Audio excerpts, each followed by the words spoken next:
प्रशासन की प्रणाली पूरी बेकार है। कोई इससे शिकायत करने का फायदा नहीं है, कोई इसमें सफाई करने वाला नहीं है। किसी को इतनी टेक्निकल चीज़ समझ में नहीं आती कि जब साहब वो पैमाइश होगी और फिर वो सेक्रेटरी साहब आएंगे या प्रधान जी अपनी कार्य योजना में लेंगे, अगले साल ऐसा हो जाएगा वैसा हो जाएगा, तो वो किसी को समझ में नहीं आता है। वो हम ही लोगों को उसका सॉल्यूशन निकालना है और उसको टाइमली सॉल्यूशन निकालना है और उसको बताना है। तो आप उस माइंडसेट से काम करिए तो चीज़ें ठीक रहेंगी।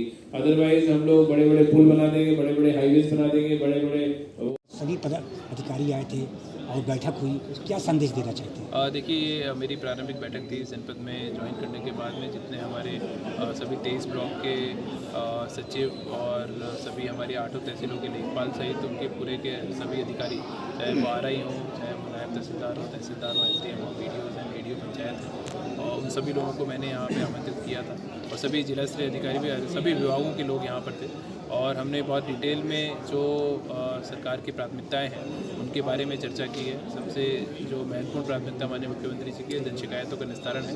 IGRS को लेकर और जनता दर्शन को लेकर बहुत डिटेल में मैंने डायरेक्शन दिए हैं और रिव्यू भी किया है कि क्यों हम पीछे हैं और उसके कारण भी हम लोगों ने तलाशे हैं कि वरिष्ठ अधिकारियों की रुचि ना लेना, शिकायतकर्ताओं से बात ना करना, उसमें आपसी समन्वय के अभाव में अंतर्विभागीय समन्वय का अभाव होना और फील्ड में जाके उसमें मेहनत ना करना। तो ये मुख्य चीज़ें निकल कर आई थी। उसके बारे में हमने SOP बनाया है, एक प्रारूप बनाया है और उसमें हम लोग पूरा ये आपको विश्वास दिलाते हैं कि प्रत्येक शिकायत का गुणवत्तापूर्ण तरीके से निस्तारण करेंगे और तो अगर नहीं होने लायक होगा हमारे स्तर से निस्तारण या कोई गलत शिकायत आती है तो भी शिकायतकर्ता को हम अवगत कराएंगे, संतुष्ट कराने का पूरी तरह हम लोग उसमें प्रयास करेंगे। तो ये मुख्य रूप से आज की मीटिंग की रूपरेखा थी। मुख्यमंत्री के निर्देश पे प्रधानमंत्री योजना जो आवास मिलता है, इसके लिए आपने जनता के हित के लिए कहा है, मैंने ये निर्देश दिया है कि बहुत सारे जो लाभार्थी पर योजनाएं होती हैं, जैसे अब हाल ही में प्रधानमंत्री आवास योजना का सर्वे शुरू होगा, शहरी क्षेत्रों में सर्वे शुरू होगा, आयुष्मान कार्ड बनते हैं, राशन कार्ड बनते हैं, तो बहुत सारे दलाल उसमें सक्रिय हो जाते हैं जिसके कारण आम जनमानस को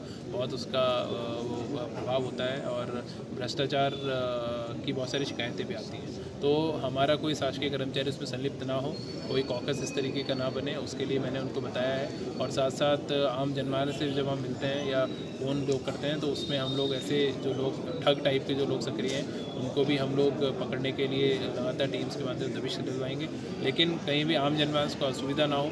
संवेदनशील प्रशासन हम लोग दें, चाहे कोई भी गरीब, किसान, मजदूर, दिव्यांग व्यक्ति सरकारी कार्यालयों में अगर आते हैं अपने काम के लिए, उनको उचित सम्मान के मिले, उनको सम्मान के साथ में ट्रीट किया जाए, तो वो हमारी प्राथमिकता इसमें रहेगी। वो मैंने सभी अधिकारियों को निर्देश दिया है और हमने टाइमलाइन तय की है।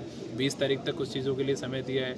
2 नवंबर तक, दिवाली तक सभी कार्यालयों में बेहतर व्यवस्था हो जाए, टूटे हुए फर्नीचर ना हो, टॉयलेट्स अच्छे हो जाएं, पेयजल की व्यवस्था हो, लोगों के बैठने के लिए उचित स्थान हो, तो उसके लिए निर्देश दिए हैं। तो मुझे विश्वास है कि हमें सभी कर्मचारियों ने गंभीरता से सुना है, अधिकारियों ने गंभीरता से सुना है और वो खरा उतरेगा। धन्यवाद।